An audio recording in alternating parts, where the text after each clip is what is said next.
ஓம் ஸ்ரீ குருப்பியோ நம. ஸ்ரீ மகாபரிவாஜனம் மகாபரிவாஜனம் மகாபரிவாஜனம். இன்றைக்கி தெய்வத்தின் குரல் பாகம் 5 சங்கர சரிதம் என்ற தலைப்பில் பெரிவா சொல்கிறத மேலே வாசிக்கிறேன். இது பக்கம் 742 ஆரம்பிக்கிறது. மத சம்பந்தமான நாட்டிய நாடகங்கள் நடத்துவதற்கென்றே மலையாள கோயில்களில் கூத்தம்பலம் என்ற மண்டபங்கள் உண்டு. திருச்சூர் கூத்தம்பலம்தான் அவற்றில் ரொம்பவும் புகழ் படைத்தது. மரவேலைப்பாடு மிக்கதாக அது இருக்கிறது. திருச்சூர் என்றவுடன் திருச்சூர் பூரம் என்பதாக ஏகப்பட்ட அந்த யானைகளில் அநேக தெய்வமூர்த்தங்கள் எதிரும் புதிருமாக அணிவகுத்து நிற்கும் உற்சவம் நினைவுக்கு வரலாம். ஆனால் அதற்கும் திருச்சூர் ருஷாச்சலேஸ்வரருக்கும் சம்பந்தமில்லை என்றால் ஆச்சரியமாக இருக்கும். இந்த கோவிலுக்கு பக்கத்திலேயே தான் தெக்கிங்காட்டில் அந்த உற்சவம் நடந்தாலும் இந்த சுவாமி அதில் கலந்து கொள்வதில்லை. அண்டைப்புற கோவில்களிலிருந்து வரும் அம்பாள்கள்தான் பூர விழாவில் கலந்து கொள்வது. இந்த கோவிலுக்கு கிழக்கே பார்மேகாவு பகவதி கோவில் இருக்கிறது. வடக்கே திருவம்பாடி கிருஷ்ணன் கோவிலும் ஒரு பகவதி இருக்கிறாள். இந்த இரண்டு பகவதிகள் ஆளுக்குர் யானை கோஷ்டியுடன் பவனி வந்து நடப்பதுதான் பூர உற்சவம். அந்த யானைகள் விஷாச்சலேஸ்வரர் பிரகாரத்துக்குள் நுழைந்து பிரதட்சிணம் பண்ணி கொண்டுதான் வெளியிலேயே உற்சவ பூமிக்கு வரும். சுவாமி உற்சவ மூர்த்தியாக போய் அதில் கலந்து கொள்வதில்லை. சிவராத்திரி உற்சவம்தான் அவருக்கு உண்டு. ரொம்ப விமர்சையாக நடக்கும். அப்பொழுதும் கூட உற்சவ மூர்த்தி வெளியிலே வீதி உலா போவதென்பது கிடையாது. இதை சொல்லும்போது இன்னொன்று நினைவு வருகிறது. சுவாமிக்கு பூஜை பண்ணணும். அர்ச்சகர்களும் அவர்களுடைய முறைக்காலம் முடியும் வரையில் கோவிலை விட்டு வெளியே போக முடியாது. ஒவ்வொரு அர்ச்சகருக்கும் ஒவ்வொரு டேர்ம் வரும்.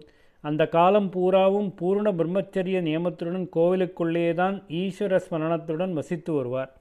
முறை இன்னொருத்தர் கைக்கு மாறின பின் தான் அவர் வெளியிலே வருவது, வீட்டுக்கு போவது. இம்மாதிரி ஆச்சாரிய நியமம்தான் மலையாளத்து கோவில்களில் சாநித்தியத்தை நன்றாக காப்பாற்றி வருகிறது. திருச்சூர் கோவிலில் ஒரு விசேஷம், அங்கே மகாலிங்கத்துக்கு எப்பொழுதும் சுத்தமான பசுநெய்யால் அபிஷேகம் பண்ணிக்கொண்டே இருப்பது. இப்படி 1000-10000 வருஷமாக பண்ணி லிங்கமே தெரியாமல் ஒரே நெய்ப்பாறையாகத்தான் கர்ப்ப கிரகத்துக்குள் தெரியும்.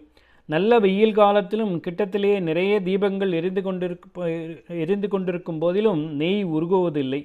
இமாலயத்தில் சுற்றிலும் பனிப்பாறைகளுக்கு நடுவில் வாசம் செய்யும் சுவாமி இங்கே நெய்ப்பாறையில் அப்படியே புதைந்து வாசம் பண்ணணும் என்று தீர்மானம் செய்து கொண்டிருப்பார் போலிருக்கிறது. பனிமலைக்கு பதில் நெய்மலை. இன்னொரு ஆச்சரியம், இத்தனை நெய் குன்றாக குவிந்திருந்தும் ஒரு ஈ ஒரு எறும்பு அங்கே பார்க்க முடியாது. மலையாள தேசத்தில் ஆயுர்வேத சிகிச்சை நிறைய நடக்கிறதல்லவா? அதில் பலவித ரோகங்களுக்கு புராதன கிருதம் என்பதாக பழம் நெய் மருந்து சரக்காக சொல்லியிருக்கிறது. திருச்சூர் கோவிலில் 1000 வருஷத்துக்கு முற்பட்ட நெய் கூட கிடைப்பதால் மலையாள வைத்தியர்கள் அங்கே போய்த்தான் புராதன கிருதம் வாங்கி கொள்கிறார்கள். இப்படிப்பட்ட க்ஷேத்திரத்துக்குத்தான் போய் சிவகுரு ஆரியாம்பல் என்ற தம்பதி பஜனம் இருந்தார்கள். பஜனை பஜிப்பது என்று சொல்வதெல்லாம் பக்தி பண்ணுவது என்பதையே குறிக்கும் வார்த்தைகள். பஜ் என்ற தாதுவில் இருந்துதான் பஜனை பக்தி என்ற இரண்டு வார்த்தைகளும் வந்திருக்கின்றன. பஜனம் என்றால் சேவை செய்வது. குறிப்பாக பஜனம் இருப்பது என்று சொன்னால் குறிப்பிட்ட ஒரு உத்தேசத்தை வேண்டி ஒரு புண்ணிய க்ஷேத்திரத்துக்கு போய் 1 மண்டலம் 2 மண்டலம் அங்கே இருந்து கொண்டு ஜபம் பாராயணம் செய்வது, பிரம்மச்சரியம் முதலான நியமங்களுடன் தினமும் புண்ணிய தீர்த்தத்தில் ஸ்நானம் செய்து சுவாமி தரிசனம் பண்ணுவது, அனுமதிக்கப்பட்ட ஆலயங்களில் சந்நிதியிலேயே நித்திரை பண்ணுவது என்ற அர்த்தம். உத்தேச பூர்த்தி பற்றி சொப்னத்திலேயே சுவாமி ஆக்கி கிடைக்கும். நம்பிக்கை இருந்தால் சங்கேதமாவது கிடைக்கும். இவர்கள் விருட்சாச்சலத்தில் புத்தனை உத்தேசித்து பஜனம் இருந்தார்கள்.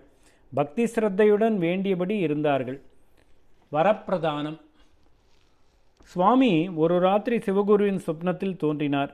புத்திரவரம் தருகிறேன் என்று சொல்லிவிட்டு அவருடைய மனஸ்பக்குவத்தை பரீட்சை பார்ப்பதற்காக வரத்தில் இவருக்கும் சாய்ஸ் தருவதாக கண்டிஷன் போட்டு கொடுத்தார். உனக்கு 100 பிள்ளை வேண்டுமா, ஒரே ஒரு பிள்ளை வேண்டுமா? 100 பிள்ளைகள் ஆனால் அவர்கள் தீர்காயுசுடன் இருப்பார்கள். ஒரே பிள்ளையானால் அல்பகாலத்தில் ஆயுஸ் முடிந்து போகும். இன்னொன்று, அந்த 100 பிள்ளைகள் புத்தியில்லாத மண்டுக்களாக இருப்பார்கள். ஒரே பிள்ளையாக இருந்தாலோ மகா புத்திமானாக சர்வஜனாக இருப்பான். எப்படி வேண்டும் என்று கேட்டார். தீர்காயுஷ்மான்களாக 100 பிள்ளைகளோ அல்பாயுசுக்காரரான ஒரு பிள்ளையோ என்று மாத்திரம் கேட்டிருந்தால் எதை சூஸ் பண்ணுவதென்று குழப்பமே இருக்காது. ஒரே பிள்ளை, அதற்கும் அல்பாயுஸ் என்றிருந்தால் யார்தான் சூஸ் பண்ணுவார்கள்? சுவாமியோ அதோடு முடிக்காமல் 100 முட்டாள்கள், 1 மகாமேதை என்று கண்டிஷன் போட்டு பரீட்சை வைத்து விட்டார். சிவகுரு உடனே என் பத்னியின் விருப்பத்தையும் தெரிந்து கொண்டு கலந்தாலோசித்து சொல்கிறேன் என்றார். இதிலிருந்து அந்த காலத்தில் ஸ்திரீகளுக்கு புருஷர்கள் கொடுத்திருந்த ஸ்தானத்தை புரிந்து கொள்ளலாம். அந்த அம்மாளை எழுப்பி அவர் விஷயத்தை சொன்னார். அவள், எனக்கும் அப்படியே சொப்னம் வந்தது, நீங்கள் எழுந்த பிறகு கேட்டுச் சொல்வதாக சொல்லிவிட்டேன் என்றாள். 2 பேரும் கலந்தாலோசித்தார்கள். சுவாமியே பிரசன்னமாகி வரம் கொடுத்து தங்கள் அபிப்பிராயப்படியே செய்வதாக சொன்னார் என்பதில் 2 பேருக்கும் ரொம்ப அடக்கம் உண்டாகிவிட்டது. அவர் மனசு எப்படியோ அப்படியே பண்ணட்டும் என்றில்லாமல், பிள்ளை வேணும் என்று கேட்டதோ தப்போ என்னவோ அது போதாதென்று இப்பொழுது எப்படிப்பட்ட பிள்ளை என்று வேறு நாம் முடிவு பண்ணி அந்தப்படி அவர் செய்யணும் என்றால் இன்னும் தப்பாக அல்லவா தோன்றுகிறது என்று நினைத்தார்கள். ஓம் ஸ்ரீ குருப்யோ நம. ஸ்ரீ மகாபரிவாச்சரணம் மகாபரிவாச்சரணம் மகாபரிவாச்சரணம்.